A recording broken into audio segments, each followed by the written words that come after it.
On vous parle d'un anniversaire à présent, le CNRS qui fête ses 80 ans, l'Institut de recherche symbole de l'excellence scientifique. Et bien ce soir, Emmanuel Macron prononcera justement un discours au Palais de la Découverte. Il sera très certainement question des moyens alloués aux chercheurs. Bonjour Jean-Pierre Sauvage.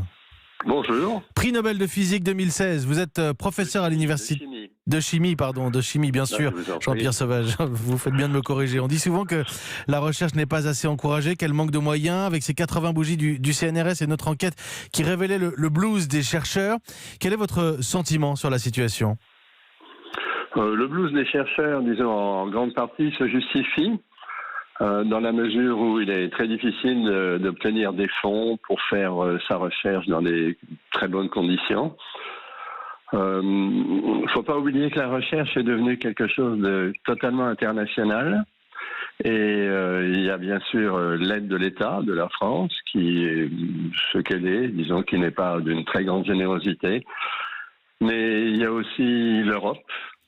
Et les chercheurs sont en général convaincus que l'Europe est incontournable. Justement, Jean-Pierre Sauvage, vous parlez d'Europe. Est-ce qu'il y a un modèle, un pays en Europe qui permet aux chercheurs de travailler dans de meilleures conditions ?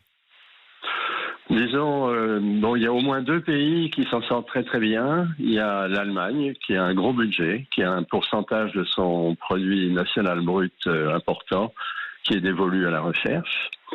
Les Pays-Bas ont quelque chose de particulier, c'est que les entreprises, qui sont très florissantes aux Pays-Bas, sont très proches des universités. Il y a beaucoup d'échanges entre ces deux entités, entreprises, universités. Merci Jean-Pierre Sauvage, professeur à l'université de Strasbourg, prix Nobel de chimie bien sûr, prix Nobel de chimie 2016. Merci d'avoir été avec nous ce matin.